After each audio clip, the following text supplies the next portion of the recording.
Hazreti Ömer ve Adalet konulu seminerimize hepiniz hoş geldiniz, sefalar getirdiniz.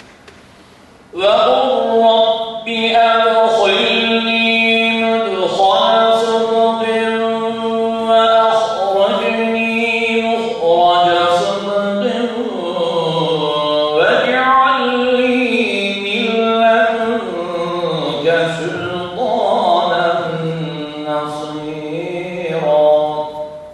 Şimdi onu yerine getirmeyip yitirirse en kısa zamanda dinini de yitirir.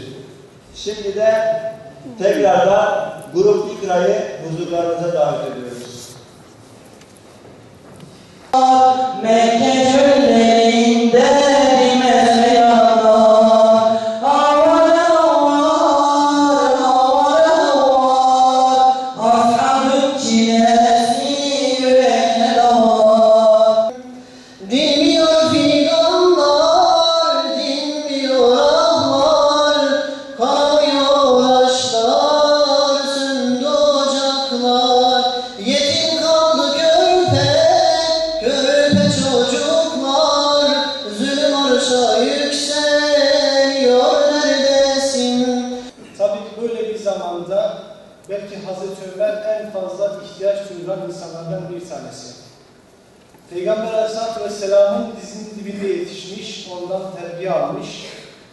Adalet dendiği zaman isminin akla gelen, ilk ismi akla gelen şahsiyet Hazreti Ömer radıyallahu anh.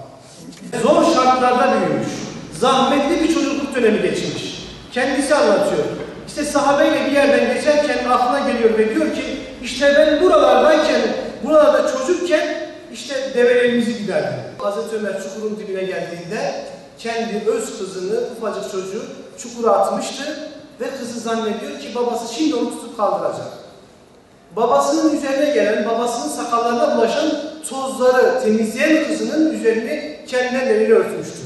Hiç acımamıştır. Aslında vicdanen belki rahatsız olmuş ama bu o toplumun kuralıydı. Yapması gerekeni Hazreti Ömer en iyi yapması gerekiyordu. Merak ettiğim için soruyorum, ben kapıda kalırdım. Her gün gelip ne yapardım? Diyor oğlum ben yatalak bir kadınım. Kimsesiz bir kadınım. Diyor oğlum Ömer gelirdi, benim altımı temizlerdi, bana hizmet ederdi, temizliğimi yapardı, yemeklerimi hazırlar ve giderdi. Derdi ki anacığım başka bir isteğin var mı? Başka bir ihtiyacın var mı diye sorar ve giderdi. Diyor ya Rabbi eğer Ömer şehit olmuşsa bu saatten sonra benim yükümü kim çeker ki? Kim bana sahip çıkar ki der ve kadın ruhunu Allah'ın alması için dua ediyor. İşte İslam insanı ne hale getiriyor?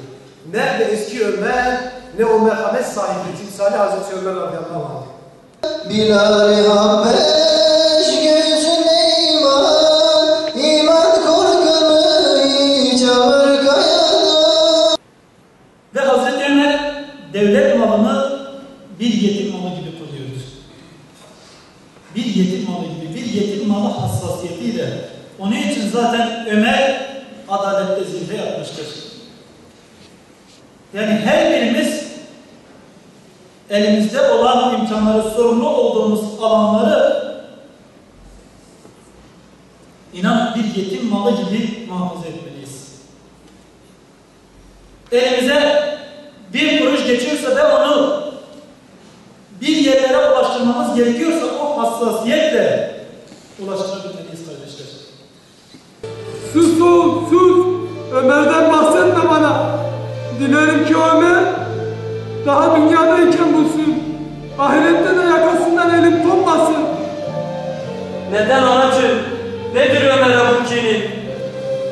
Evladım, ben şu ihtiyar halimle 2 günden beri gece gündüz demeyip yetim avuturken o nasıl rahat yatağında uyuyabilir?